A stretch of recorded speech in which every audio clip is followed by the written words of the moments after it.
માળિયાહાટીના વણિક મહાજનવાડીમાં વિનામૂલ્યે નેત્ર નિદાન કેમ્પનું આયોજન કરવામાં આવ્યું હતું। દીપ પ્રાગટ્ય કરી નેત્ર નિદાન કેમ્પને ખુલ્લો મૂકવામાં આવ્યો હતો। આ તકે રાજકોટની રણછોડદાસ બાપુ હોસ્પિટલના ડોક્ટરે સેવા આપી હતી। માળિયાહાટીના આશીર્વાદ ચેરિટેબલ ટ્રસ્ટના સહયોગથી આ નેત્ર નિદાન કેમ્પમાં વિનામૂલ્યે નેત્રરોગ નિદાન દવા સારવાર કરવામાં આવી હતી। આ કેમ્પમાં માળિયાહાટીના તેમજ આજુબાજુના ગ્રામ્ય લોકોએ મોટી સંખ્યામાં દર્દીઓએ સેવાનો લાભ લીધો હતો। આ કેમ્પમાં મહાનુભાવો સહિત ગ્રામજનોએ હાજરી આપી હતી।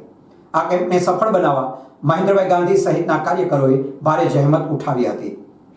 શાંતિલાલ ગાંધી પ્રમુખ આશીર્વાદ ચેરિટેબલ ટ્રસ્ટ માળિયાહાટીના વિવિધ સંસ્થાઓના આર્થિક સહયોગથી રણછોડદાસ બાપુ આંખની હોસ્પિટલ દ્વારા દર મહિનાની 17 તારીખે માળિયાહાટીના દર મહિનાની 5 તારીખે ખોરાસાગીર ભૂતનાથદેવ મંદિરે જે યોજાય છે કેમ્પ પૈકીનો આજે 17 તારીખે વિનામૂલ્યે નેત્ર રોગ નિદાન દવા સારવાર ઓપરેશન કેમ્પ રણછોડદાસ બાપુ આંખની હોસ્પિટલ દ્વારા યોજવામાં આવેલ છે।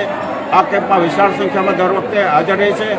નેત્ર રોગ નિદાન દવા સારવાર ઓપરેશન કેમ્પમાં અત્યાર સુધીમાં 19,000થી ઉપર ઓપરેશનો થયા છે। એક પણ ઓપરેશન ફેલ નથી થયું।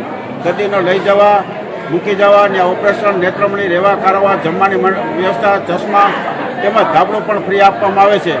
આમ અમારે એક નેમ છે કે માળિયા તાલુકો મોતિયા વગરનો થવો જોઈએ અને એના નેમ નીચે આજે ખૂબ સફળ કેમ થાય છે એ માટે દાતાઓનો રણછોડદાસ બાપુ આંખની હોસ્પિટલનો પ્રેસ પ્રતિનિધિનો અને દરેક દર્દીઓનો ખરા હૃદયપૂર્વક આભાર વ્યક્ત કરીએ છીએ। આ કેમ્પની સફળતાને શુભેચ્છા ઈચ્છીએ છીએ।